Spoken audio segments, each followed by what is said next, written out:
Thank you ಲೋ. ಪವಿತ್ರಾತ್ಮನೇ ಪ್ರಿಯ ಕರ್ತನೇ ಆವರಿಸಿ ನಡೆಸಯ್ಯ. ಪವಿತ್ರಾತ್ಮನೇ ಪ್ರಿಯ ಕರ್ತನೇ ಆವರಿಸಿ ನಡೆಸಯ್ಯ. ಪವಿತ್ರಾತ್ಮನೇ ಪ್ರಿಯ ಕರ್ತನೇ ಆವರಿಸಿ ನಡೆಸಯ್ಯ. ನಿನ್ನ ಮಾರ್ಗವ ತಿಳಿಸಯ್ಯ, ನಿನ್ನ ಚಿತ್ತ ಕಲಿಸಯ್ಯ. ನಿನ್ನ ಮಾರ್ಗವ ತಿಳಿಸಯ್ಯ, ನಿನ್ನ ಚಿತ್ತ ಕಲಿಸಯ್ಯ. ನಿನ್ನ ವಾಕ್ಯದ ಬೆಳಕಿನಲ್ಲೇ ದಿನ ದಿನವೂ ನಡೆಸಯ್ಯ. ಪವಿತ್ರಾತ್ಮನೇ ನನ್ನ ಪ್ರಿಯ ಕರ್ತನೇ ಆವರಿಸಿ ನಡೆಸಯ್ಯ. ಪವಿತ್ರಾತ್ಮನೇ ಪ್ರಿಯ ಕರ್ತನೇ ಆವರಿಸಿ ನಡೆಸಯ್ಯ. ಕಣ್ಮಣಿಯಂತೆ ಕಾಯಬೇಕಯ್ಯ, ಹದ್ದಿನಂತೆ ಹೊರಬೇಕಯ್ಯ.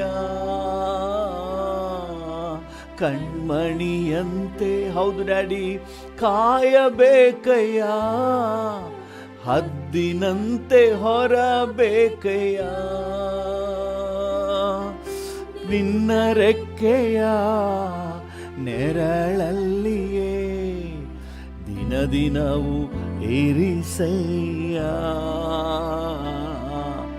ಪವಿತ್ರಾತ್ಮನೇ ಪ್ರಿಯ ಕರ್ತನೇ ಆವರಿಸಿ ನಡೆಸಯ್ಯ. ಪವಿತ್ರಾತ್ಮನೇ ನನ್ನ ಪ್ರಿಯ ಕರ್ತನೇ ಆವರಿಸಿ ನನ್ನ ನಡೆಸಯ್ಯ. ಕಡು ಬಿಸಿಲಲ್ಲಿ ತಣ್ಣನೆ ನೆರಳೆ, ಬಿರುಗಾಳಿಗೆ ಆಶ್ರಯವೇ. ಕಡು ಬಿಸಿಲಲ್ಲಿ ತಣ್ಣನೆ ನೆರಳೆ, ಬಿರುಗಾಳಿಗೆ ಆಶ್ರಯವೇ. ಘೋರ ಮಳೆಯಲ್ಲೂ ಕಾಯುವವನೇ ನನ್ನಯ ಗುಡಾರವೇ. ಘೋರ ಮಳೆಯಲ್ಲೂ ಕಾಯುವವನೇ ನನ್ನಯ ಗುಡಾರವೇ. ಪವಿತ್ರಾತ್ಮನೇ ನನ್ನ ಪ್ರಿಯ ಕರ್ತನೇ ಆವರಿಸಿ ನಡೆಸಯ್ಯ. ಪವಿತ್ರಾತ್ಮನೇ ನನ್ನ ಪ್ರಿಯ ಕರ್ತನೇ ಆವರಿಸಿ ನಡೆಸಯ್ಯ. ನ್ಯಾಯ ತೀರ್ಪಿನ ಆತ್ಮನಾದವನೇ, ದಹಿಸುವ ಪವಿತ್ರಾತ್ಮನೇ. ನ್ಯಾಯ ತೀರ್ಪಿನ ಎಸ್ ಲಾರ್ಡ್ ಆತ್ಮನಾದವನೇ, ದಹಿಸುವ ಪವಿತ್ರಾತ್ಮನೇ. ಪಾಪ ತೊಳೆದು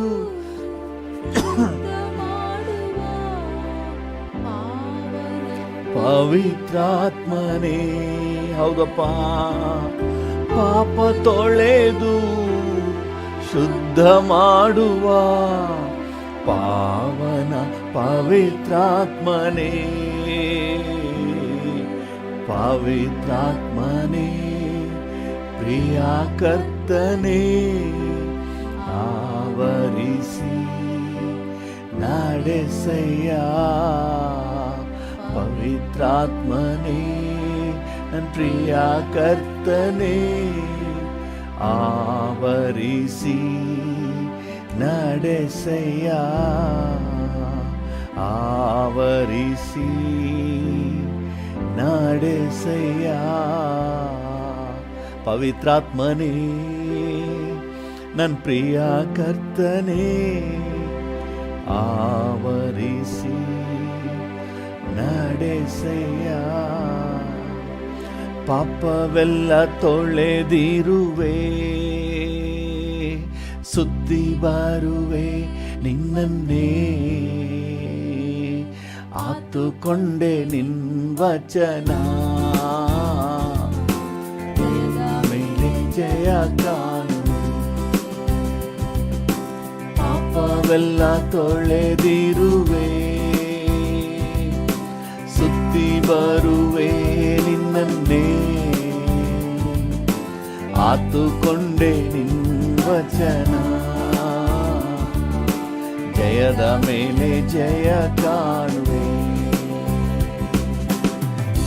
ತಾನೇ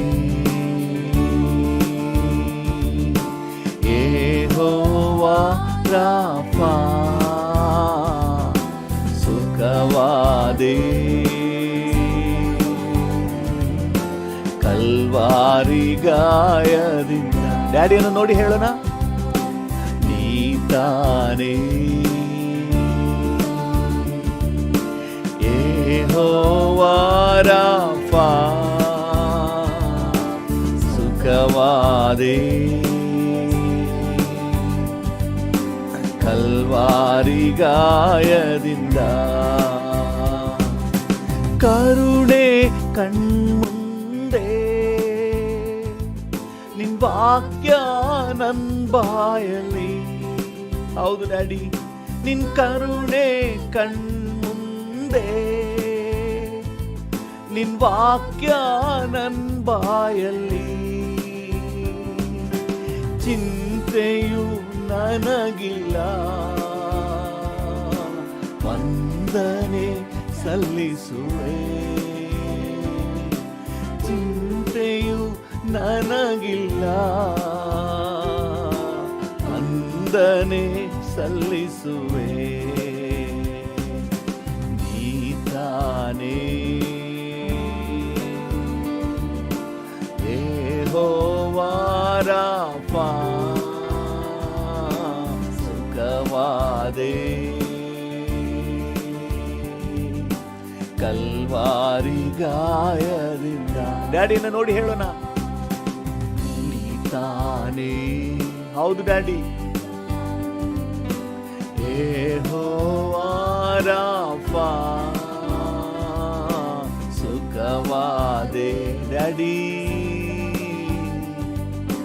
ಕಲ್ವಾರಿ ಗಾಯದಿಂದ.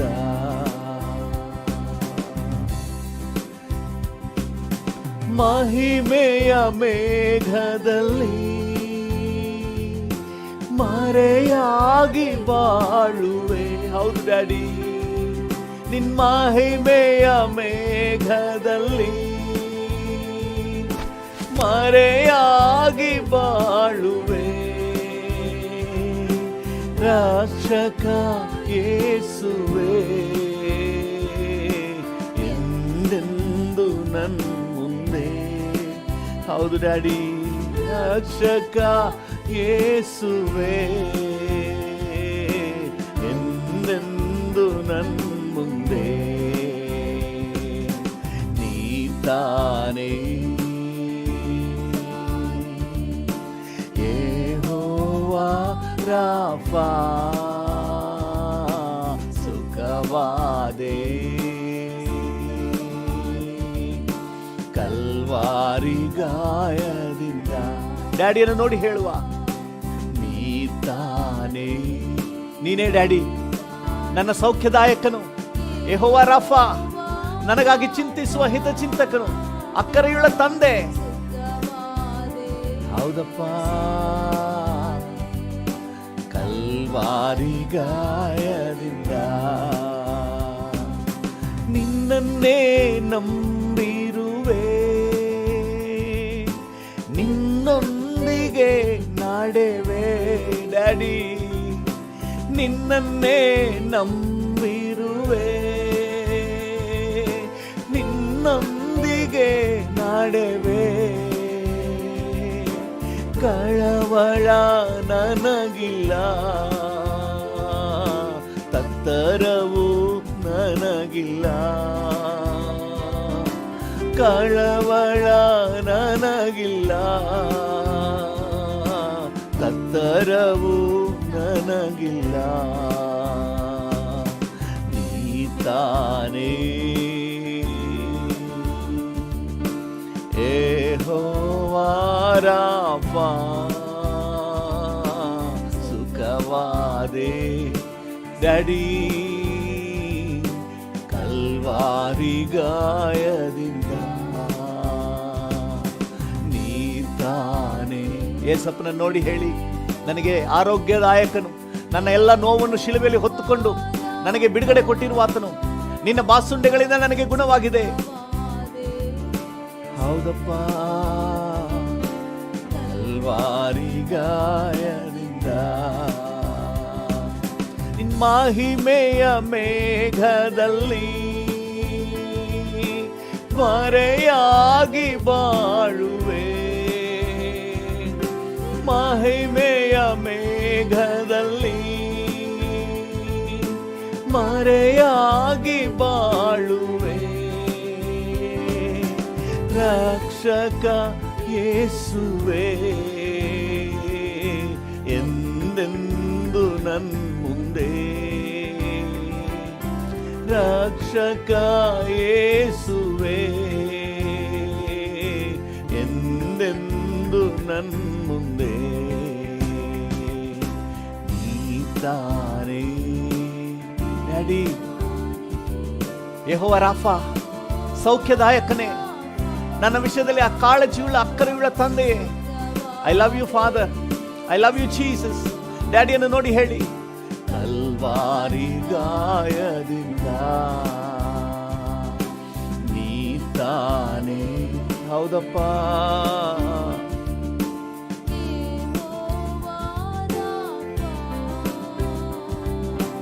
ಸುಖವಾದೆ ಕಲ್ವಾರಿ ಗಾಯದಿಂದ, ನಿನ್ ಕರುಣೆ ಕಣ್ಮುಂದೆ, ನಿನ್ ವಾಕ್ಯ ನನ್ ಬಾಯಲ್ಲಿ.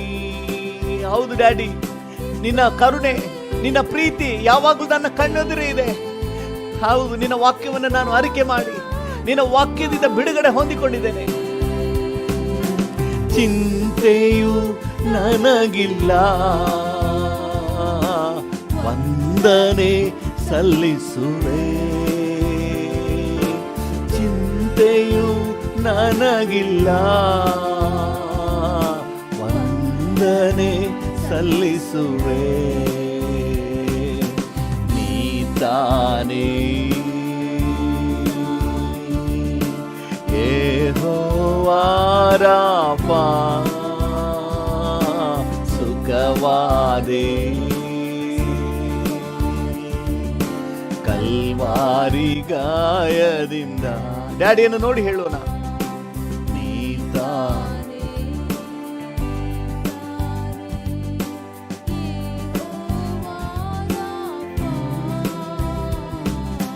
ಸುಖವಾದೆ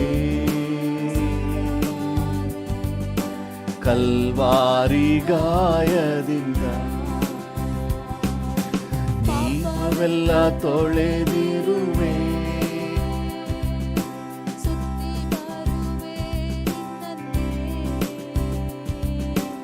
ಆತುಕೊಂಡೆ ನಿನ್ ವಚನ, ಜಯದ ಮೇಲೆ ಜಯ ಕಾಣುವೆ, ಪಾಪವೆಲ್ಲ ತೊಳೆದಿರುವೆ, ಸುತ್ತಿ ಬರುವೆ ನಿನ್ನನ್ನೇ, ಆತುಕೊಂಡೆ ನಿನ್ ವಚನ, ಜಯದ ಮೇಲೆ ಜಯ ಕಾಣುವೆ. ನೀತಾನೇ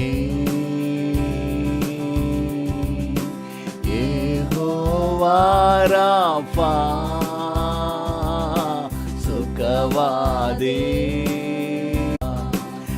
ನಿನ್ನನ್ನೇ ನಂಬಿರುವೆ, ನಿನ್ನೊಂದಿಗೆ ನಾಡೆವೆ. ಹೌದು ಡ್ಯಾಡಿ, ನಿನ್ನನ್ನೇ ನಂಬಿರುವೆ. ಹೌದಪ್ಪ, ನಿನ್ನೊಂದಿಗೆ ನಾಡೆವೆ. ಕಳವಳ ನನಗಿಲ್ಲ, ತತ್ತರವು ನನಗಿಲ್ಲ. ಕಳವಳ ನನಗಿಲ್ಲ, ತತ್ತರವು ನನಗಿಲ್ಲ. ನೀತಾನೇ ಡ್ಯಾಡಿ, ಯೆಹೋವಾ ರಾಫಾ, ಸುಖವಾದೆ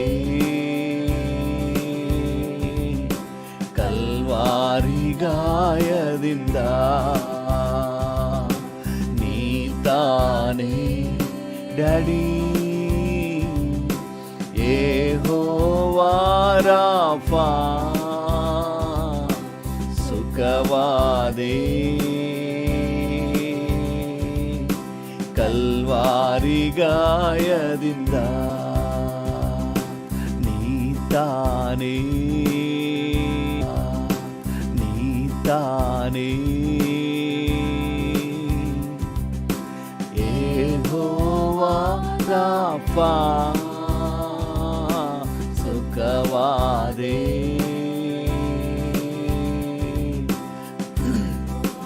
ಗಾಯದಿಂದ. ಕಲ್ವಾರಿ ಗಾಯದಿಂದ, ಕಲ್ವಾರಿ ಗಾಯ. Hallelujah, amen, hallelujah, amen, hallelujah, amen, hallelujah, amen, hallelujah. ಹಾಗೆ ಡ್ಯಾಡಿನ ವಂದನೆ ಮಾಡುವ, ವಂದಿಸುವ, ಆತನ ಮಹತ್ವಗಳನ್ನ ಹೇಳಿ ಹೇಳಿ ಕೊಂಡಾಡುವ. Amen, hallelujah, amen, hallelujah. ಭುವಿಯಲ್ಲೂ ಗಗನದ ಅದು ಯೇಸುವಿನ ನಾಮ, ಅತಿ ಶ್ರೇಷ್ಠವಾದ ನಾಮ, ಅದು ಯೇಸುವಿನ ನಾಮ. Amen, hallelujah, amen, amen, hallelujah, amen, amen, hallelujah, amen, hallelujah, amen. ಅನುದಿನವೂ ಸರ್ವಜನ ಅಡ್ಡ ಬೀಳುವ ನಮ್ಮ ಯೇಸು, ಅನುದಿನವೂ ಸರ್ವಜನ ಅಡ್ಡ ಬೀಳುವ ನಮ್ಮ ಯೇಸು, ಅತಿ ಶ್ರೇಷ್ಠವಾದ ನಾಮ, ಅದು ಯೇಸುವಿನ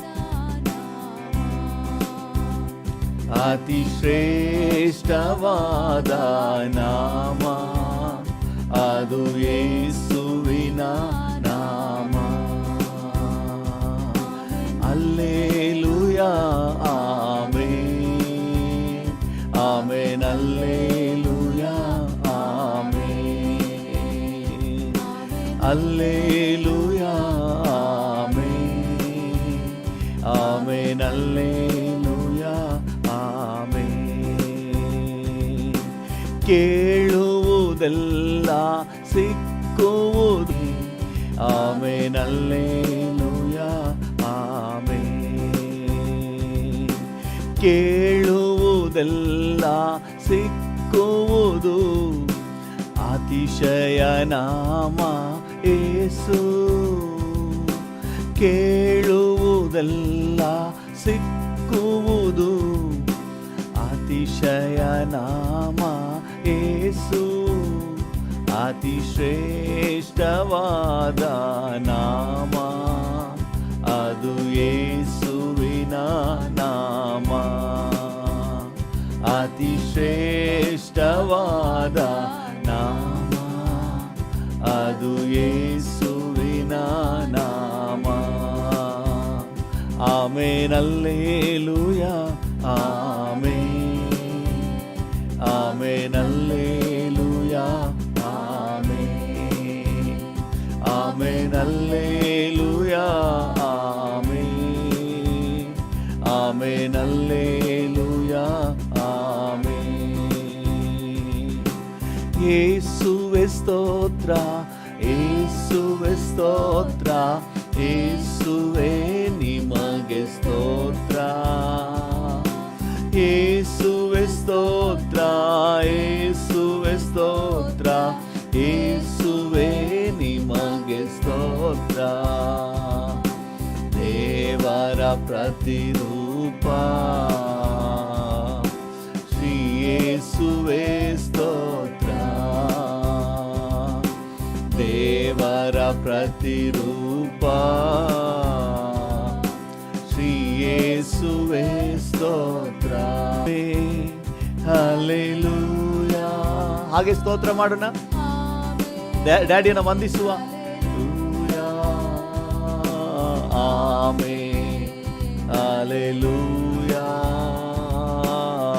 ಆಮೆನ್, ಹಲ್ಲೆಲೂಯಾ,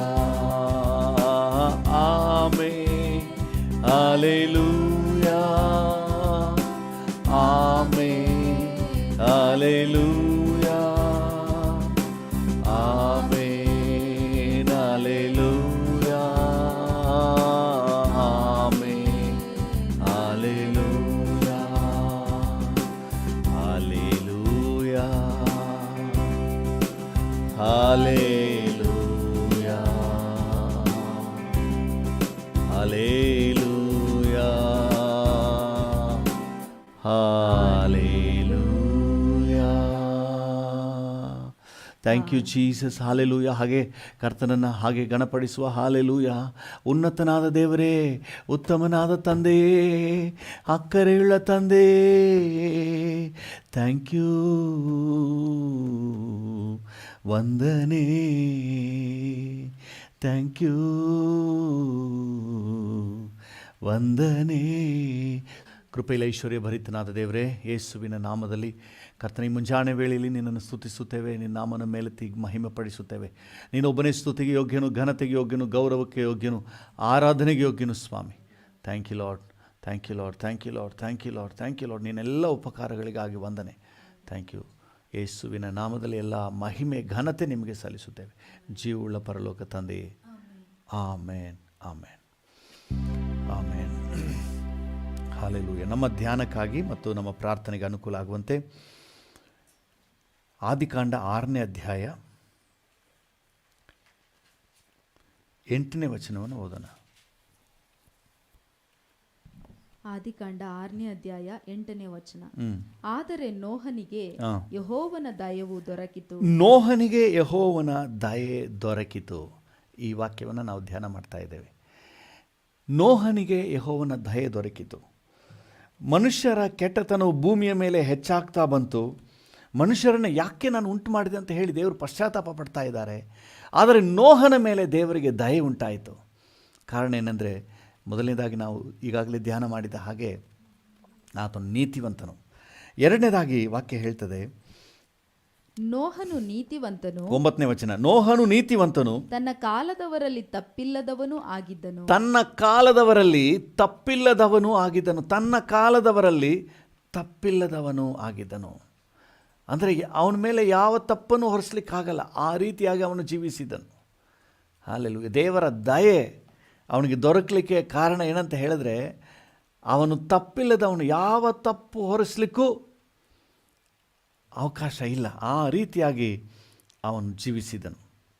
ಅಂದರೆ ಫಿಲಿಪ್ಪಿ 2ನೇ ಅಧ್ಯಾಯ, ಫಿಲಿಪಿಯರಿಗೆ ಪೌಲನು ಬರೆದ ಎರಡನೇ ಪತ್ರಿಕೆಯಲ್ಲಿ 2ನೇ ಅಧ್ಯಾಯ, ಫಿಲಿಪ್ಪಿ 2 8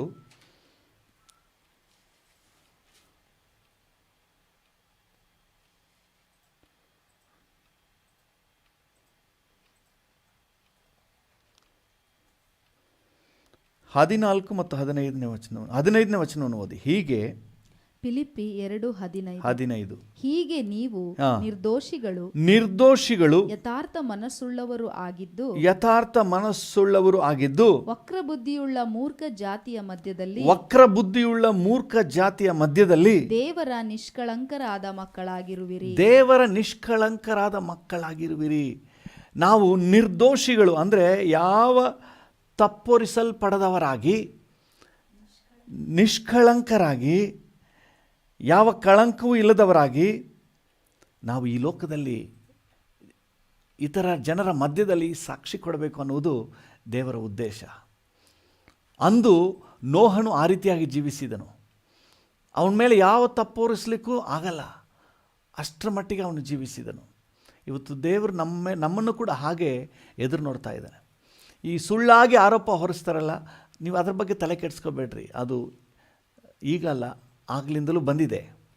ನಮ್ಮ ಮೇಲೆ ಇಲ್ಲ ಸಲ್ಲದ ಆರೋಪಗಳನ್ನು ಹೊರಿಸಿದ್ರೆ ನಾವು ಅದರ ಬಗ್ಗೆ ತಲೆ ಕೆಡಿಸ್ಕೋಬೇಕಾಗಿಲ್ಲ. ಆದರೆ ಆ ಆರೋಪಕ್ಕೆ ಪೂರಕವಾಗಿ ನಮ್ಮ ಮನಸ್ಸಾಕ್ಷಿ ಸಾಕ್ಷಿ ಕೊಡಬಾರ್ದು. ನೋಡಿ, ಯೇಸುಸ್ವಾಮಿ ಹೇಳಿದರು ಮತ್ತಾಯನ ಸುವಾರ್ತೆ 5ನೇ ಅಧ್ಯಾಯ 11ನೇ ವಚನದಲ್ಲಿ. ಮತ್ತಾಯ 5:11. ನನ್ನ ನಿಮಿತ್ತವಾಗಿ ಜನರು ನಿಮ್ಮನ್ನು ನಿಂದಿಸಿ ಹಿಂಸೆ ಪಡಿಸಿ ನಿಮ್ಮ ಮೇಲೆ ಕೆಟ್ಟ ಕೆಟ್ಟ ಮಾತುಗಳನ್ನು ಸುಳ್ಳಾಗಿ ಹೊರಿಸಿದರೆ, ನೀವು ಧನ್ಯರು. ನಿಮ್ಮ ಮೇಲೆ ಸುಳ್ಳಾಗಿ ಹೊರಿಸಿದರೆ ಧನ್ಯರು. ಆದರೆ ಅದು ವಾಸ್ತವಾಂಶ ಆಗಿಬಿಡಬಾರ್ದು, ನಿಜಾಂಶ ಆಗಿಬಿಡಬಾರ್ದು. ನಮ್ಮ ಮೇಲೆ ಹೊರಿಸುವ ಆರೋಪಕ್ಕೆ ನಮ್ಮಲ್ಲಿ ಯಾವುದೇ ವಿಧವಾದಂತಹ ಸ್ಪಂದನೆ ಅಥವಾ ಪೂರಕ ಕಾರ್ಯಗಳು ಇರಬಾರ್ದು. ನೋಹನು ಅವನ ಮೇಲೆ ತಪ್ಪು ಹೊರಿಸಲಿಕ್ಕೆ ಯಾವ ಅವಕಾಶವೂ ಇಲ್ಲ. ತಪ್ಪಿಲ್ಲದವನು, ಅವನು ತನ್ನ ಕಾಲದವರಲ್ಲಿ ತಪ್ಪಿಲ್ಲದವನಾಗಿದ್ದನು. ಅಂದರೆ ನಿರ್ದೋಷಿ, ಯಾವ ದೋಷ ಇಲ್ಲದವನು, ನಿಷ್ಕಳಂಕನಾಗಿ ಕಂಡು ಬಂದನು. ದೇವರ ನಾಮಕ್ಕೆ ಸ್ತೋತ್ರವಾಗಲಿ. ಪ್ರಿಯರೇ, ನಾವು ಕೂಡ ಹಾಗೆಯೇ ಇರಬೇಕೆಂಬುದು ದೇವರ ಉದ್ದೇಶ. ನೋಡಿ, ದಾನಿಯೇಲನ ವಿಷಯದಲ್ಲಿ ಅವನಲ್ಲಿ ಎಷ್ಟೋ ತಪ್ಪು ಹುಡುಕ್ತಾರೆ. ದಾನಿಯೇಲ 6ನೇ ಅಧ್ಯಾಯಕ್ಕೆ ಬನ್ನಿ.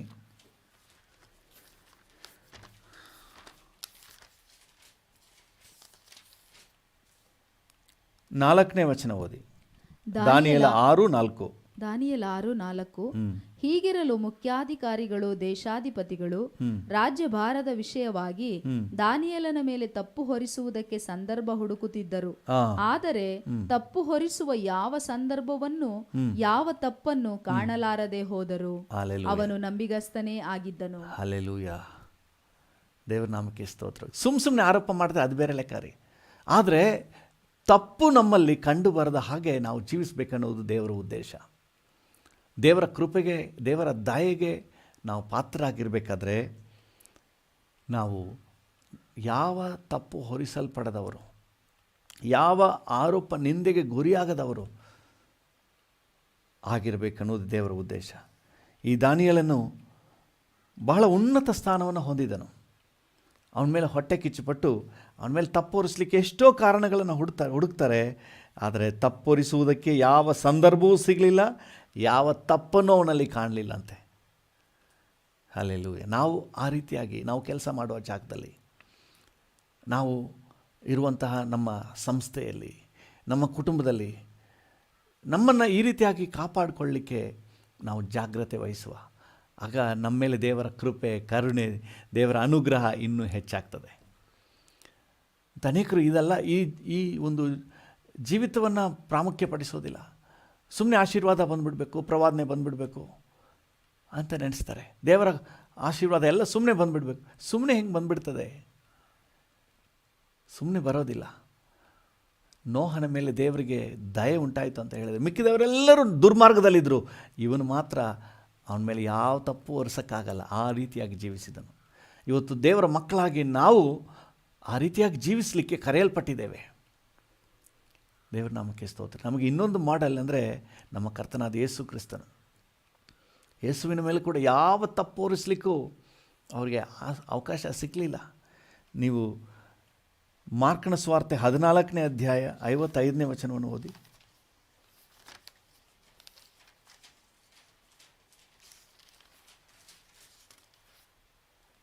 ಮಾರ್ಕ 14:55.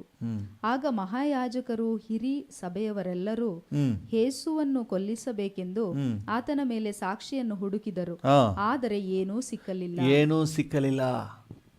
ಯೇಸುವಿನ ಮೇಲೆ ತಪ್ಪೋರಿಸಲಿಕ್ಕೆ ಅವಕಾಶಗಳನ್ನು ಹುಡುಕಿದ್ರು, ಆದರೆ ಏನೂ ಸಿಕ್ಕಲಿಲ್ಲ.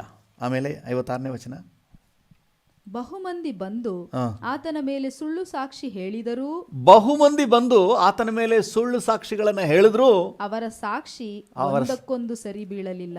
ನಿಮ್ಮ ಮೇಲೆ ಸುಳ್ಳಾಗಿ ಹೊರಿಸ್ತಾರ, ನೀವು ಟೆನ್ಷನ್ ಮಾಡ್ಕೋಬೇಡಿ, ಅದು ಒಂದಕ್ಕೊಂದು ಮ್ಯಾಚ್ ಆಗಲ್ಲ. ಸುಳ್ಳೇ, ನಿಜಾನೇ. ನಿಮ್ಮ ಮೇಲೆ ಇಲ್ಲ ಸಲ್ಲದ ಆರೋಪಗಳನ್ನು ಹೊರಿಸಿ ಯೋಸೇಫನ್ನು ಸೆರೆಮನೆಗೆ ತಳ್ಳಿದ ಹಾಗೆ ನಿಮ್ಮನ್ನು ಅನ್ಯಾಯವಾಗಿ ಎಲ್ಲಾದರೂ ಗುರಿಪಡಿಸಿದ್ರೆ, ಮಾಡದೇ ಇರೋ ತಪ್ಪನ್ನು ಮಾಡ್ದ ಅಂತ ಹೇಳೋದಾದರೆ, ಯು ಡೋಂಟ್ ವರಿ, ಇದಕ್ಕೆ ದೇವರು ಪ್ರತಿಫಲ ಕೊಡ್ತಾನೆ, ಪರಲೋಕದಲ್ಲಿ ನಿಮಗೆ ಫಲ ಉಂಟು, ಸಂತೋಷ ಪಡ್ರಿ ಅಂತ ಹೇಳ್ತಾ ಇದೆ. ಆದರೆ ಆ ಮಾಡಲ್ಪಡುವ ಆರೋಪಕ್ಕೆ ಸಂಬಂಧಪಟ್ಟ ವಿಚಾರ ನಮ್ಮಲ್ಲಿ ಇರುವುದಾದರೆ ನಾವು ಎಚ್ಚೆತ್ತುಕೊಳ್ಳುವುದು ಬಹಳ ಪ್ರಾಮುಖ್ಯವಾದದ್ದು. ಹೊಸ ಒಡಂಬಡಿಕೆಯಲ್ಲೂ ಸಹ ಈ ತಪ್ಪಿಲ್ಲದಂತಹ ಜೀವನ, ನಿರ್ದೋಷವಾದ ಜೀವನ, ನಿಂದಾರಹಿತ ಜೀವನ ಅನ್ನೋದನ್ನ ಬಹಳ ಪ್ರಾಮುಖ್ಯಪಡಿಸಿ ಯೇಸುಸ್ವಾಮಿ ಹೇಳ್ತಾರೆ. ಅನಂತರ ಯೇಸುಸ್ವಾಮಿಯ ನಂತರ ಅಪೊಸ್ತಲರು ಸಹ ಅದನ್ನು ಬಹಳವಾಗಿ ಎತ್ತಿ ಹಿಡಿತಾ ಇದ್ದಾರೆ. ಅಪೊಸ್ತಲನಾದ ಪೌಲನು ಈ ರೀತಿಯಾಗಿ ಬರೀತಾನೆ ನೋಡ್ರಿ, 1 ತಿಮೋತಿ 5ನೇ ಅಧ್ಯಾಯ, 1 ತಿಮೋತಿ 5ನೇ ಅಧ್ಯಾಯ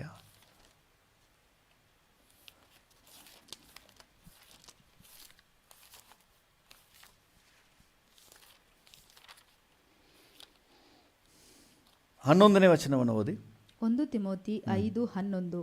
ಪ್ರಾಯದ ವಿಧವೆಯರನ್ನು ಪಟ್ಟಿಯಲ್ಲಿ ಸೇರಿಸಬೇಡ. ಪ್ರಾಯದ ವಿಧವೆಯರನ್ನು ಪಟ್ಟಿಯಲ್ಲಿ ಸೇರಿಸಬೇಡ ಅಂತ ಹೇಳ್ತಾನೆ. ಯಾಕಂದರೆ ದೋಷ ಆರೋಪಣೆಗೆ ಅವಕಾಶ ಆಸ್ಪದ ಆಗಿಬಿಡುತ್ತೆ ಅನ್ನೋ ಕಾರಣಕ್ಕೆ. ಇದು ಯಾವ ಪಟ್ಟಿ ಅಂತ ಹೇಳಿದ್ರೆ, ಅವರಿಗೆ ವಿಧವೆಯರಿಗೆ, ದಿಕ್ಕಿಲ್ಲದ ವಿಧವೆಯರಿಗೆ ಸಹಾಯ ಮಾಡುವಂತಹ ಒಂದು ಕಂಪ್ಯಾಷನ್ ಮಿನಿಸ್ಟ್ರಿ, ಅವರಿಗೆ ಆರ್ಥಿಕವಾಗಿ ಅವರಿಗೆ ನೆರವು ನೀಡುವಂಥ ಒಂದು ಸೇವೆ. ಸೊ ಅವರನ್ನು ಪಟ್ಟಿಗೆ ಸೇರಿಸಬೇಡ. ಯಾಕಂತ ಹೇಳಿದ್ರೆ ಅವರು ಮದಿಸಿ ಕ್ರಿಸ್ತನಿಗೆ ಒಳಗಾಗಲೊಲ್ಲದೆ ಮದುವೆ ಮಾಡಿಕೊಳ್ಳಬೇಕೆಂದು ಇಷ್ಟಪಟ್ಟಾರು.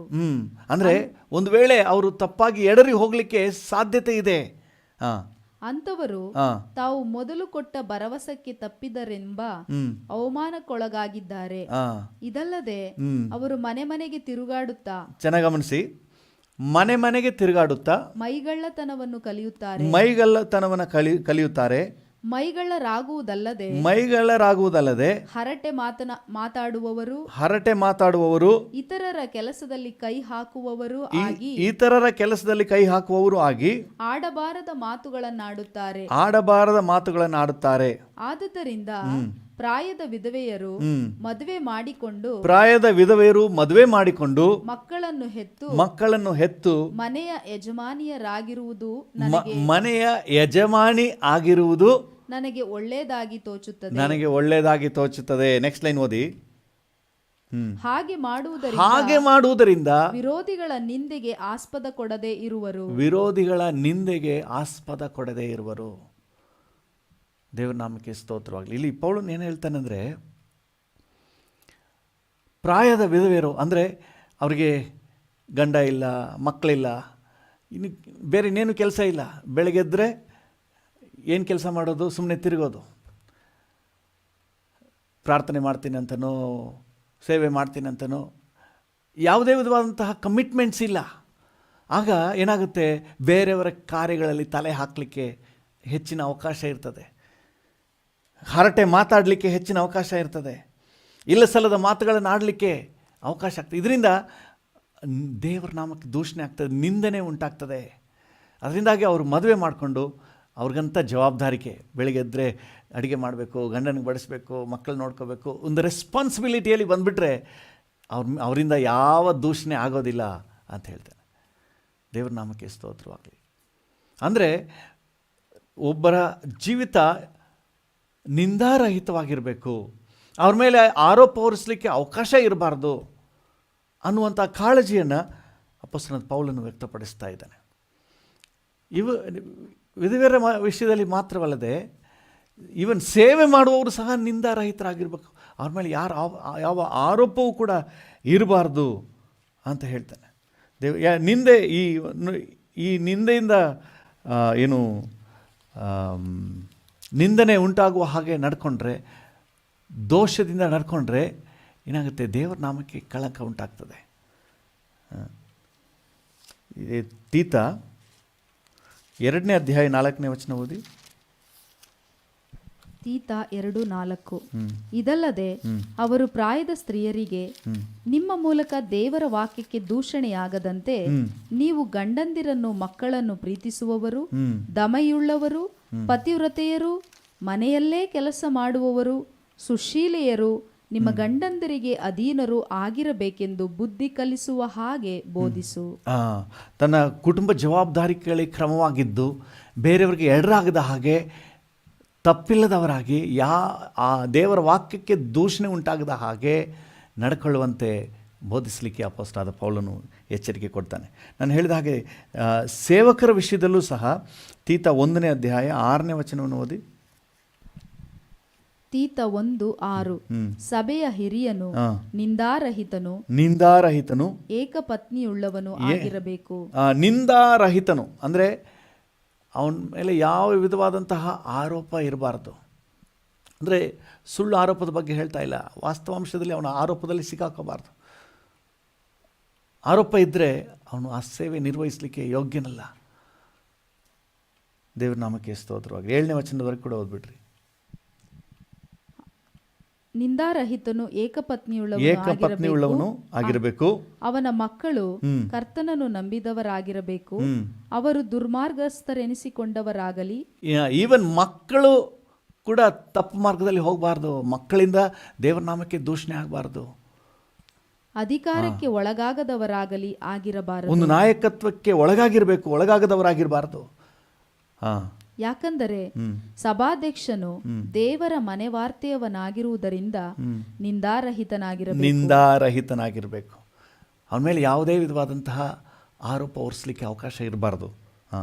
ಅವನು ಸ್ವೇಚ್ಛಾಪರನಾದರೂ, ಮುಂಗೋಪಿಯಾದರೂ, ಕುಡಿದು ಜಗಳ ಮಾಡುವವನಾದರೂ, ಹೊಡೆದಾಡುವವನಾದರೂ, ನೀಚ ಲಾಭವನ್ನು ಅಪೇಕ್ಷಿಸುವವನಾದರೂ ಆಗಿರದೆ ಅತಿಥಿ ಸತ್ಕಾರ ಮಾಡುವವನು, ಒಳ್ಳೆಯದನ್ನು ಪ್ರೀತಿಸುವವನು, ಸ್ವಸ್ಥ ಚಿತ್ತನು, ನ್ಯಾಯವಂತನು, ದೇವ ಭಕ್ತನು, ಜಿತೇಂದ್ರಿಯನು ಆಗಿದ್ದು ತಾನು ಸ್ವಸ್ಥ ಬೋಧನೆಯಿಂದ ಜನರನ್ನು ಎಚ್ಚರಿಸುವುದಕ್ಕೂ ಎದುರಿಸುವವರ ಬಾಯಿ ಕಟ್ಟುವುದಕ್ಕೂ ಶಕ್ತನಾಗಿರುವಂತೆ ಕ್ರಿಸ್ತ ಬೋಧಾನುಸಾರವಾದ ನಂಬತಕ್ಕ ವಾಕ್ಯವನ್ನು ದೃಢವಾಗಿ ಹಿಡಿದುಕೊಂಡವನಾಗಿರಬೇಕು. ಹಲ್ಲೆಲೂಯಾ.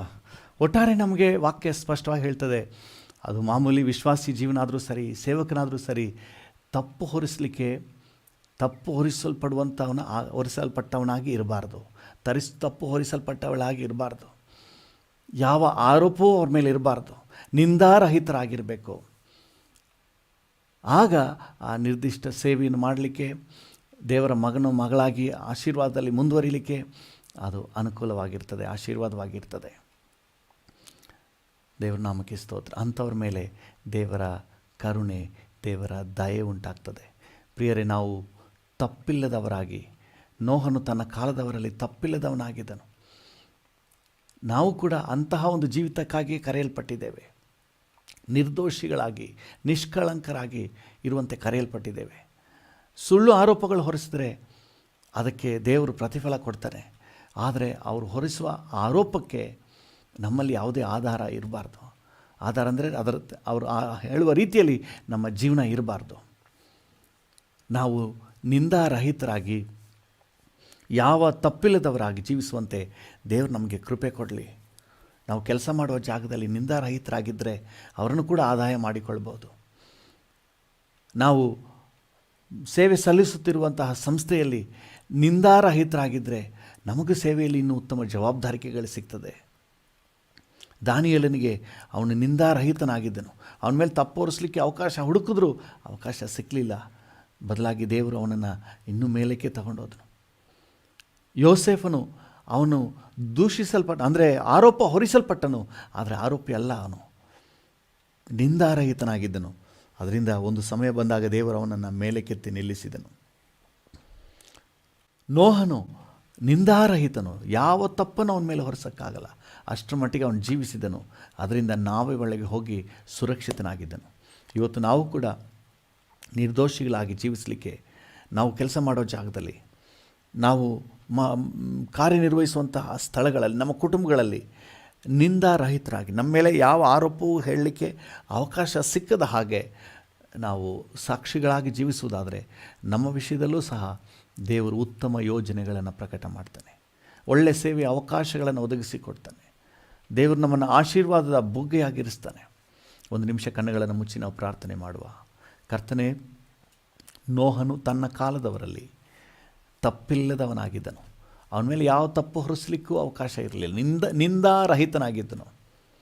ಇವತ್ತು ಕರ್ತನೇ, ನಾವು ನನ್ನ ಜೊತೆ ಸೇರಿ ಪ್ರಾರ್ಥನೆ ಮಾಡುತ್ತಿರುವ ಪ್ರತಿಯೊಬ್ಬರು ನಿಂದಾರಹಿತರಾಗಿ ಜೀವಿಸಲಿಕ್ಕೆ ನಮಗೆ ಕೃಪೆ ಕೊಡಪ್ಪ. Thank you lord. ಕರ್ತನೇ, ನಮ್ಮ ಮನಸ್ಸಾಕ್ಷಿ ಒಪ್ಕೊಳ್ಬೇಕು. ನಾವು ಮಾಡುವಂಥ ಸೇವೆ, ನಾವು ಮಾಡುವಂಥ ಕೆಲಸ, ನಮ್ಮ ಮನಸ್ಸಾಕ್ಷಿ ಸರ್ಟಿಫಿಕೇಟ್ ಕೊಡಬೇಕಪ್ಪ.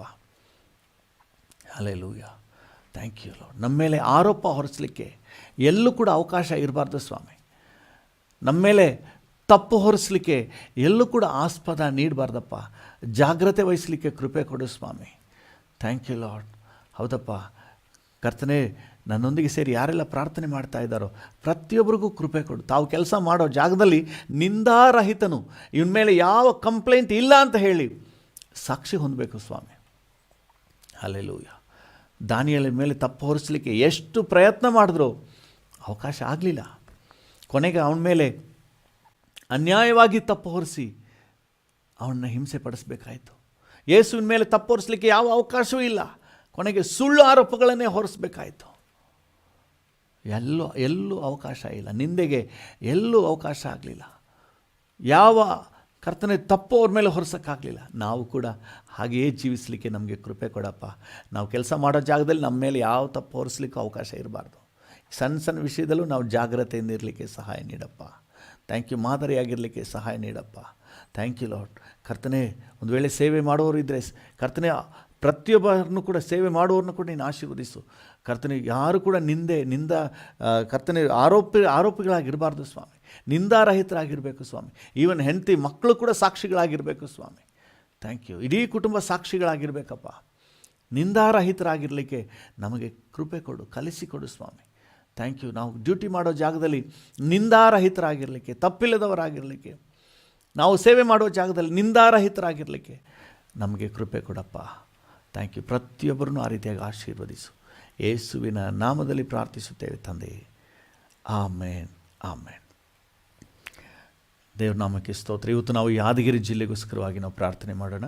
ಒಂದು ನಿಮಿಷ ಕಣ್ಣುಗಳನ್ನು ಮುಚ್ಚಿ. ಯಾದಗಿರಿ ಜಿಲ್ಲೆಯಲ್ಲಿ ದೈವ ಕೃಪೆ ಪ್ರಕಟ ಆಗಲಿ. ಯಾದಗಿರಿ ಜಿಲ್ಲೆಯ ಎಲ್ಲ ಜನರು ದೇವರ ಕೃಪೆಯನ್ನು ಹೊಂದಿಕೊಳ್ಳಿ. ಅದರಲ್ಲೂ ವಿಶೇಷವಾಗಿ ಯಾದಗಿರಿ ಜಿಲ್ಲೆಯ ಎಲ್ಲ ಅಧಿಕಾರಿಗಳನ್ನು ಕರ್ತನ ಕೈಗೆ ಒಪ್ಪಿಸಿಕೊಡೋಣ.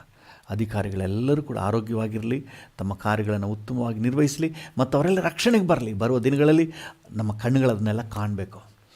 ಜೀವನದ ದಿನದಲ್ಲಿ ಅದನ್ನು ಕಾಣಬೇಕು. ಕೃಪಾ ಸಂಪನ್ನನಾದ ದೇವರೇ, ಯಾದಗಿರಿ ಜಿಲ್ಲೆಗೋಸ್ಕರವಾಗಿ ನಿನ್ನ ಸಮ್ಮುಖದಲ್ಲಿ ಬೇಡಿಕೊಳ್ತೇವೆ. ಯಾದಗಿರಿ ಜಿಲ್ಲೆಯ ಕರ್ತನೆ ಎಲ್ಲ ಅಧಿಕಾರಿಗಳನ್ನು ನೀನು ಆಶೀರ್ವದಿಸು. Thank you lord. ಎಲ್ಲ ಕರ್ತನೆ, ಜಿಲ್ಲಾ ಲೆವೆಲ್ನಿಂದ ತಾಲೂಕು ಲೆವೆಲ್ವರೆಗಿನ ಎಲ್ಲ ಡಿಪಾರ್ಟ್ಮೆಂಟ್ಗಳ ಎಲ್ಲ ಅಧಿಕಾರಿಗಳನ್ನು ನೀನು ಆಶೀರ್ವದಿಸು ಸ್ವಾಮಿ. Thank you. ಜಿಲ್ಲಾಧಿಕಾರಿಯಿಂದ ಹಿಡಿದು ಕರ್ತನೆ, ಗ್ರಾಮ ಲೆಕ್ಕಿಗನು ಮತ್ತು PDO ಹೊರಗಿನ ಎಲ್ಲ ರೆವೆನ್ಯೂ ಅಧಿಕಾರಿಗಳನ್ನು ಆಶೀರ್ವದಿಸು. Thank you Lord. ಎಜುಕೇಷನ್ ಡಿಪಾರ್ಟ್ಮೆಂಟ್ನಲ್ಲಿರುವ ಜಿಲ್ಲಾಧಿಕಾರಿಯಿಂದ ಹಿಡಿದು ಕರ್ತನೆ, ಗ್ರಾಮ ಮಟ್ಟದ ಎಲ್ಲ ಅಧಿಕಾರಿಗಳನ್ನು ನೀನು ಆಶೀರ್ವದಿಸು ಸ್ವಾಮಿ. ಫಾರೆಸ್ಟ್ ಡಿಪಾರ್ಟ್ಮೆಂಟ್ನ ಅಧಿಕಾರಿಗಳನ್ನು ಆಶೀರ್ವದಿಸು. ಪೊಲೀಸ್ ಡಿಪಾರ್ಟ್ಮೆಂಟ್ನ ಅಧಿಕಾರಿಗಳನ್ನು ಆಶೀರ್ವದಿಸು. PWD ಡಿಪಾರ್ಟ್ಮೆಂಟ್ನ ಅಧಿಕಾರಿಗಳನ್ನು ಆಶೀರ್ವದಿಸು. ಇನ್ನು ಬೇರೆ ಬೇರೆ ಎಲ್ಲ ಡಿಪಾರ್ಟ್ಮೆಂಟ್ಗಳಿರುವ, ವಿವಿಧ ಡಿಪಾರ್ಟ್ಮೆಂಟ್ಗಳಿರುವಂಥ ಎಲ್ಲ ಅಧಿಕಾರಿಗಳು ಥ್ಯಾಂಕ್ ಯು ಲಾರ್ಡ್ ಆಶೀರ್ವದಿಸಲ್ಪಡಲಿ ಸ್ವಾಮಿ. Thank you. ಅವರೆಲ್ಲರಿಗೂ ಕೂಡ ಒಳ್ಳೆಯ ಆರೋಗ್ಯ ಕೊಡಪ್ಪ. ಅವರೆಲ್ಲ ರಕ್ಷಣೆ ಹೊಂದಬೇಕು ಸ್ವಾಮಿ. ಉಜ್ಜೀವನದ ದಿನದಲ್ಲಿ ಕರ್ತನೆ, ಅವರೆಲ್ಲರನ್ನೂ ಕೂಡ ನಾವು ಕರ್ತನೆ ಕಾಣಬೇಕಪ್ಪ, ಮಹಿಮೆಯಲ್ಲಿ ಕಾಣಬೇಕಪ್ಪ, ಕರ್ತನೆ ಆಶೀರ್ವಾದದಲ್ಲಿ ಕಾಣಬೇಕು ಸ್ವಾಮಿ. ನಿನ್ನ ಕೃಪೆಯನ್ನು ಅನುಗ್ರಹಿಸು. ನಿನ್ನ ಜವಾಬ್ದಾರಿಗಳ ಹಸ್ತಕ್ಕೆ ಒಪ್ಪಿಸ್ತೇವೆ. Thank you Lord. ನಿನ್ನ ಹತೋಟಿಯಲ್ಲಿ ತಗೊಂಡು ನಡೆಸು. ಅವ್ರ ಕುಟುಂಬಗಳಲ್ಲಿ ಶಾಂತಿ ಸಮಾಧಾನ ಕೊಟ್ಟು ರಕ್ಷಣೆ ಕೊಟ್ಟು ನೀನು ನಡೆಸು. ಯೇಸುವಿನ ನಾಮದಲ್ಲಿ ತಂದೆ. ಆಮೇನ್, ಆಮೇನ್. ಕರ್ತನೇ, ಈ ದಿನ ನಮ್ಮೊಂದಿಗೆ ಸೇರಿ ಪ್ರಾರ್ಥನೆ ಮಾಡ್ತಾ ಇರುವ ಪ್ರತಿಯೊಬ್ಬರಿಗಾಗಿ ಬೇಡಿಕೊಳ್ತೇವೆ. Thank you. ಪ್ರತಿಯೊಬ್ಬರನ್ನ ಆಶೀರ್ವದಿಸು. ಈ ದಿನ ಕರ್ತನೇ, ಇಂಟರ್ನೆಟ್ ಎಷ್ಟೋ ಡಿಸ್ಟರ್ಬೆನ್ಸ್ ಇದ್ದರೂ ಸಹ ಕರ್ತನೇ, ನಾವು ಪ್ರಾರ್ಥನೆಯಲ್ಲಿ ಮುಂದುವರಿಯುವಂತೆ ನಮಗೆ ಅವಕಾಶ ಕೊಟ್ಟಿದ್ದೀರಿ, ಅದಕ್ಕಾಗಿ ಸ್ತೋತ್ರ. ಭಾಗವಹಿಸ್ತಾ ಇರುವಂಥ ಪ್ರತಿಯೊಬ್ಬರನ್ನು ಆಶೀರ್ವದಿಸು ಸ್ವಾಮಿ. ಎಲ್ಲರಿಗೂ ಬೇಕಾದ ಆರೋಗ್ಯ ಕೊಡಪ್ಪ. ಈ ದಿನಕ್ಕೆ ಬೇಕಾದ ಕೃಪೆಯನ್ನು ಒದಗಿಸಿಕೊಡು. ಈ ದಿನ ಕರ್ತನೆ, ಪ್ರತಿಯೊಂದು ಕಾರ್ಯದಲ್ಲೂ ಕೈ ಇಟ್ಟು ಮಾಡುವ ಒಂದೊಂದು ಕಾರ್ಯದಲ್ಲೂ ಜಯ ಗಳಿಸಲಿಕ್ಕೆ ನೀನು ಕೃಪೆ ಕೊಡು ಸ್ವಾಮಿ. ಈ ದಿನವಿಡೀ ಆರೋಗ್ಯವಾಗಿರಲಿಕ್ಕೆ ಸಹಾಯ ನೀಡಪ್ಪ. ಈ ದಿನ ಮನರಮ್ಯದ ದಿನ ಅಂತ ನಾವು ಡಿಕ್ಲೇರ್ ಮಾಡ್ತೇವೆ. ಈ ದಿನ ಸಂತೋಷದ ದಿನ ಅಂತ ಘೋಷಣೆ ಮಾಡ್ತೇವೆ. ಈ ದಿನ ನಿನ್ನ ಕೃಪೆಯ ದಿನ ಅಂತ ನಾವು ಡಿಕ್ಲೇರ್ ಮಾಡುತ್ತೇವೆ. Thank you lord. ಈ ದಿನ ಕರ್ತನೆ, ನಿನ್ನ ವಿಶೇಷ ಸಾನ್ನಿಧ್ಯದ ದಿನ ಅಂತ ನಾವು ಘೋಷಣೆ ಮಾಡ್ತೇವೆ. ಹೋಗೋನು ಬರೋಣಗಳಲ್ಲಿ ಜೊತೆಗಿದ್ದು ಎಲ್ಲ ಕೇಡು ಗಂಡಾಂತರಗಳಿಗೆ ತಪ್ಪಿಸಿ ಕಾದು ನಡೆಸು. ಎಲ್ಲ ಘನತೆ, ಗೌರವ, ಮಹಿಮೆ ನಿಮಗೆ ಸಲ್ಲಿಸುತ್ತೇವೆ. ಯೇಸುವಿನ ಉನ್ನತ ನಾಮದಲ್ಲಿ ಜೀವವುಳ್ಳ ಪರಲೋಕ ತಂದೆಯೇ, ಆಮೇನ್, ಆಮೇನ್. ನನ್ನ ಮನವೇ ಯೆಹೋವನನ್ನು ಕೊಂಡಾಡು, ನನ್ನ ಸರ್ವೇಂದ್ರಿಯಗಳೇ ಆತನ ಪರಿಶುದ್ಧ ನಾಮವನ್ನು ಕೀರ್ತಿಸಿರಿ. ನನ್ನ ಮನವೇ ಯೆಹೋವನನ್ನು ಕೊಂಡಾಡು, ಆತನು ಮಾಡಿದ ಉಪಕಾರಗಳಲ್ಲಿ ಒಂದನ್ನೂ ಮರೆಯಬೇಡ. ಆಮೇನ್. ನಮ್ಮ ತಂದೆಯಾದ ದೇವರ ಪ್ರೀತಿ, ಪ್ರಭು ಯೇಸುವಿನ ಕೃಪೆ, ಪರಿಶುದ್ಧಾತ್ಮನ ಐಕ್ಯತೆ, ಅನ್ಯೋನ್ಯತೆ, ಸಮಾಧಾನ ಇಂದೆಂದು ಸದಾಕಾಲವೂ ನಮ್ಮೆಲ್ಲರ ಸಂಗಡ ಇರಲಿ. ಆಮೇನ್.